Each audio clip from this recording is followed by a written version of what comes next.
అందరికీ విజయదశమి శుభాకాంక్షలు. మరి తెలంగాణలో జరుపుకునే అతిపెద్ద పండుగ ఏంటంటే దసరా పండుగ.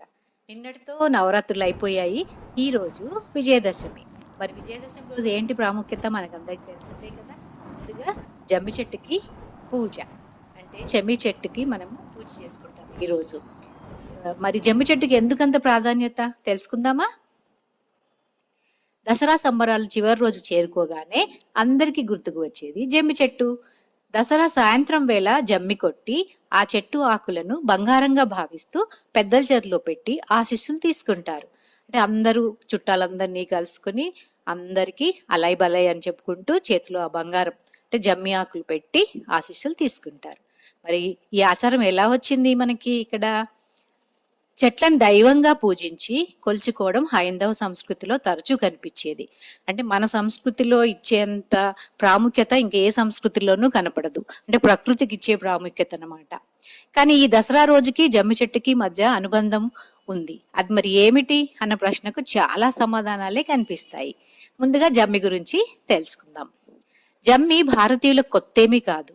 ఇంకా చెప్పాలంటే భారత ఉపఖండాలకు గ్రామీణ ప్రాంతాల వారికి జమ్మి అంటే ప్రాణం. దీని కొమ్మలు ఆకులు పశువులకు మేతగా ఉపయోగపడతాయి. ముఖ్యంగా ఈనాటి తరం పిల్లలకి జమ్మి ప్రశస్తం ఏంటో అంతగా తెలియదు. అయితే ఈ చెట్టు చెట్టు భాగాలు అన్ని కూడా మనకు ఉపయోగపడతాయి. దీని వేళ్ళు భూసారాన్ని పట్టి ఉంచుతాయి. ఈ చెట్టులోని ప్రతి భాగాన్ని నాటు వైద్యంలో ఔషధాలుగా వాడతారు.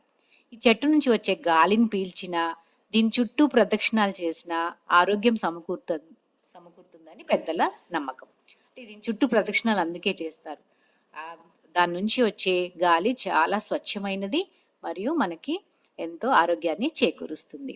అందుకే వినాయక చవితి నాడు కూడా మనము పూజించేటప్పుడు ఏకవింశతి పత్రాలలో అంటే 21 పత్రాలలో శమీ పత్రాన్ని కూడా చేర్చారు. ఇంకా దసరాకి జమ్మి చెట్టుకున్న అనుబంధం ఏంటో ఒక్కసారి మనము తెలుసుకుందాం. ఏడాది పాటు అజ్ఞాతవాసానికి బయలుదేరిన పాండవులు విజయదశమి రోజునే తమ ఆయుధాలను జమ్మి చెట్టు మీద దాచి వెళ్లారంట. తిరిగి అదే విజయదశమి నాడు వారు జమ్మి చెట్టు రూపంలో ఉన్న అపరాజిత దేవిని పూజించి తమ ఆయుధాలను తీసుకున్నారు. అలా పాండవులకు అపరాజితా దేవి ఆశీస్సులు ఉండబట్టే వారు యుద్ధంలో గెలిచారని నమ్ముతారు. కేవలం పాండవులే కాదు, రామునికి సైతం జమ్మి చెట్టు ప్రీతికరమైందని చెప్తారు. అంటే రామస్య ప్రియదర్శిని అని శ్లోకంలో ఉంటుంది కదండి, అదన్నమాట. పైగా జమ్మి చెట్టుని స్త్రీ స్వరూపంగా అంటే శక్తి స్వరూపంగా భావిస్తారు. ఆ శక్తి అనుగ్రహం కూడా రాముల వారికి లభించబట్టే ఆయన రావణునితో జరిగిన సంగ్రామంలో గెలుపొందారంట. జమ్మి చెట్టుకి మన పురాణాల్లోనూ జీవితాల్లోనూ ఇంతటి సంబంధం ఉండబట్టే దసరా నాడు జమ్మి చెట్టుకి పూజలు చేస్తారు. శమీ వృక్షానికి ప్రదక్షిణ చేస్తూ ఈ క్రింది శ్లోకాలను చదువుకుంటారు. అంటే ఈ శ్లోకాలని వాళ్ళు బాగా చదువుకుంటారు అనమాట. ఆ శ్లోకం ఒక్కసారి మీకోసం నేను చదివి వినిపిస్తాను. శమీ శమయతే పాపం శమీ శత్రు వినాశిని అర్జునస్య ధనుర్ధారి రామస్య ప్రియవాదిని. శమీ శమయతే పాపం శమీ లోహిత గంటక ధారిణ్యర్జున బాణానాం రామస్య ప్రియవాదిని. కరిష్యమానా యాత్రాయాం యథాకాలం సుఖం మయా తత్ర నిర్విఘ్న కర్తృత్వం భవ శ్రీరామ పూజితే. జమ్మిని బంగారంగా ఇక్కడ బాగా తెలంగాణ ప్రజలు బాగా నమ్ముతారనమాట. అంటే బంగారంతో సమానంగా దాన్ని చూసుకుంటారు, అంత విలువ ఇస్తారు. పూజ ముగిసిన తర్వాత జమ్మి ఆకులను తుంచుకొని వాటిని బంగారంలాగా భద్రంగా ఇళ్లకు తీసుకువెళ్తారు. ఆ ఆకులను తమ పెద్దల చేతిలో ఉంచి వారి పాదాభివందనం చేసి వారికి ఆశీర్వాదాన్ని తీసుకుంటారు. జమ్మి ఆకులకు ఉన్న ఆధ్యాత్మిక ప్రాధాన్యత రీత్యా అవి బంగారంతో సమానం అనడంలో ఏమాత్రం సందేహం లేదు. పైగా కుబేరుడు ఒకనాడు రఘుమహారాజుకి భయపడి జమ్మి చెట్లున్న తావున బంగారాన్ని కురిపించాడనే గాథ ఎలాగూ ప్రచారంలో ఉంది, మనకందరికీ తెలిసిందే ఈ కథ. అలాంటి జమ్మి ఆకులను శుభంగా భావించి జమ్మి కొట్టేందుకు రాలేకపోయిన పెద్దల చేతిలో ఉంచుతారు. జమ్మిని పూజించడం అంటే జీవితంలో సకల విజయాలను సాధించాలని కోరుకోవడమే. పిల్లల మనసులోని ఈ విజయకాంక్షను గ్రహించిన పెద్దలు వారి మనోకామనకు కూడా నెరవేరాలని తమ దీవెనలను కూడా జత చేస్తారు. ఇంకా ఈ రోజు ఇంకొక ముఖ్యమైన విషయం కూడా మనము ఒక్కసారి గుర్తుపెట్టుకోవాలి. అదేంటంటే పాలపిట్ట దర్శనం. దసరా రోజున పాలపిట్టను కూడా చూడాలన్న నియమం ఒకటి ఉంది. పాండవులు తమ ఆయుధాలను జమ్మి చెట్టు మీద ఉంచి తీసుకుని తిరిగి తమ రాజ్యానికి చేరుకుంటుండగా వారికి పాలపిట్ట కనిపించిందని, అప్పటి నుంచి వారికి సకల విజయాలు సిద్ధించాయని ఒక నమ్మకం. అందుకనే విజయానికి శుభ సూచకంగా పాలపిట్టను దర్శించే ఆనవాయితీ బయలుదేరింది.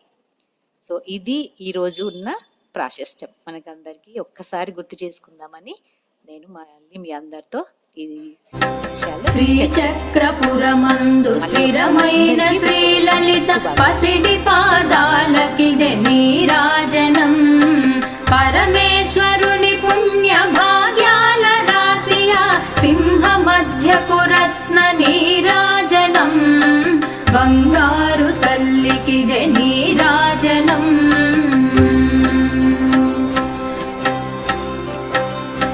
బంగారు హారాలు సింగారమొలకించు అంబికా హృదయపు నీరాజనం. శ్రీ గౌరి శ్రీమాత శ్రీ మహారాజ్య శ్రీ సింహాసనేశ్వరికి నీరాజనం. బంగారు తల్లికిదే నీరాజనం.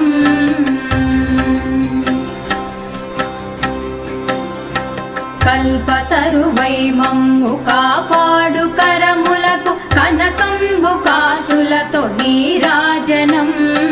పాశాంకుశ పుష్ప బాణ చాపాదరికి పరమ పావనమైన నీరాజనం.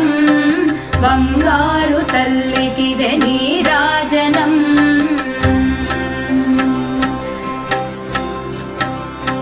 కాంతి కిరణాలతో కలికి మెడలో మెరిసే కళ్యాణ సూత్రం